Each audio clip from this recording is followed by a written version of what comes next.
Alright, here is our part 1 of Monster Energy Supercross 5. First gameplay early, and yeah, thanks to Milestone for hooking us up early with the game and putting on this show match. It was a fun time. We were racing against a bunch of pro players though, like esport players, so yeah, I mean, one of them was Kimizen. Some of you guys might know who he is. He has some world record lap times on PC.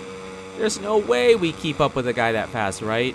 So they're just so fast. They're so good at the game, and we struggled. And we did get a pretty good start, but things start to go bad for us pretty soon here. So yeah, that was the show match. Thank you to Milestone for putting it on and letting us try the game out early, and most importantly, show you guys and kind of talk about how it felt and what some of the differences were and whatever. But the show match was on Indianapolis 1 here, and I got the game about 24 hours before we did the show match, so didn't have very much time to practice, and we didn't find out what track it was going to be until like a minute or two before we did the race. We did do a practice race, and I do have some footage from that. We did some first person, and I do have a small gameplay comparison between this game, Supercross 5, and Supercross 4, so you can see that. But yeah, the show match didn't go that great, and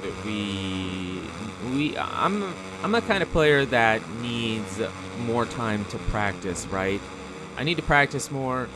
I don't need to know what track it is, but definitely need more practice, and we're not the best at Supercross 4. And so, yeah, pro players just way faster. But you want to know about the game. How does the game feel? How does it play? Somebody in the comments is already saying, copy and paste, same game as last year, nothing different.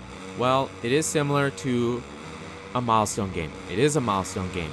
So, naturally, it feels like a Milestone game. It does have some differences. I do think that graphically it is a bit better. The bike sounds are a bit different.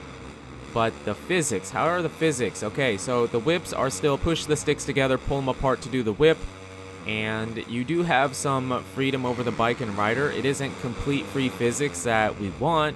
It isn't reflex or all out or, you know, MX bikes or whatever. But you do have some freedom. They started doing it in Supercross 3 with the free physics kind of. If you move the sticks around, not doing the whip, you can kind of manipulate the bike and do your own whip to some degree, but it isn't the free physics we want, and it's just kind of they adjusted on it a bit, but for the most part the free physics in Supercross 3 and 4 are very similar to what they are here. The biggest difference for me was probably just the weight of the bike.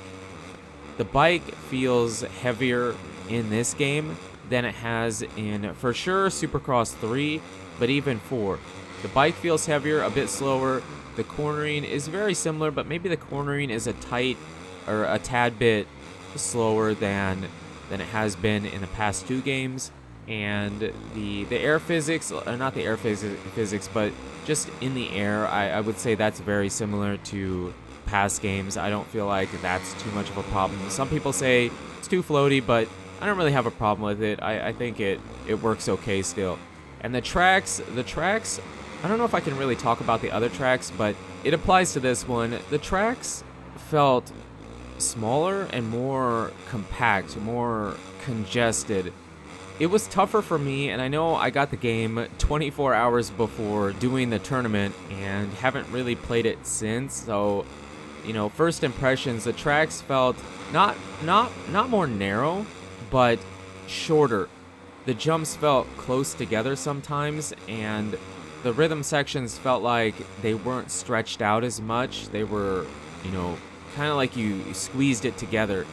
And so more often than not, the lines that I thought were fast weren't really that fast. I challenged Kimizen's Ghost when I was trying to practice the night before, and you know how fast he is, world record lap times and whatnot.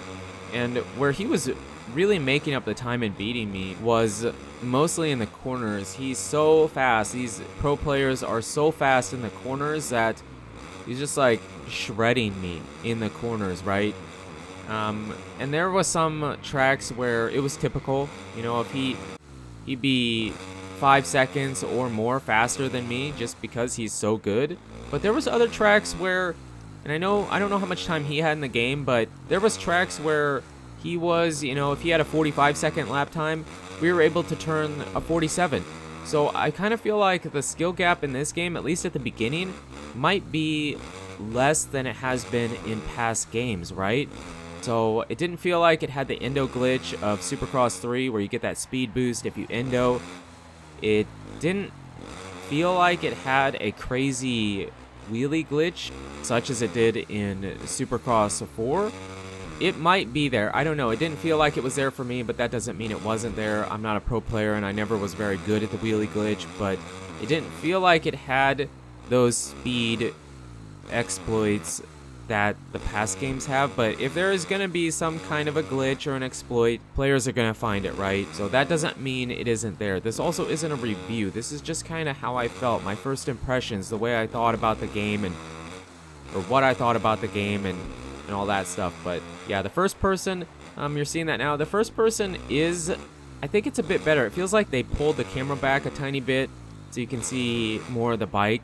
So the first person camera feels pretty decent. I actually was playing in first person. It wasn't just a replay and whatnot. We were actually playing in first person, and it was fun. I really enjoy the first person in this camera. I'm not very good at it, but it just looks so good. I think it's harder to play in because of how dynamic it is and how much it moves around, more realistic like.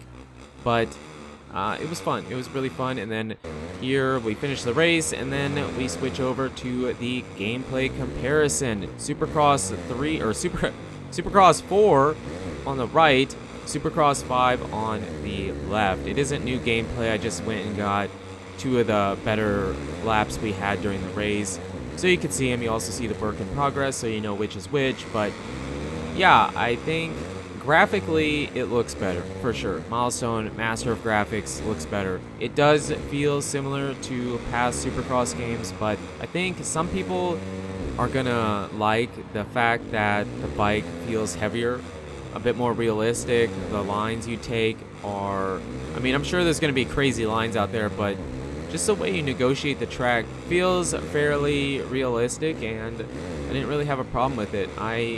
At least for right now, I feel like this game is a bit better than 4.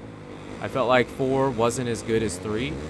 It was still a good game in my opinion, but it felt like it was a step back from 3, and it feels like this game is kind of a step above 4.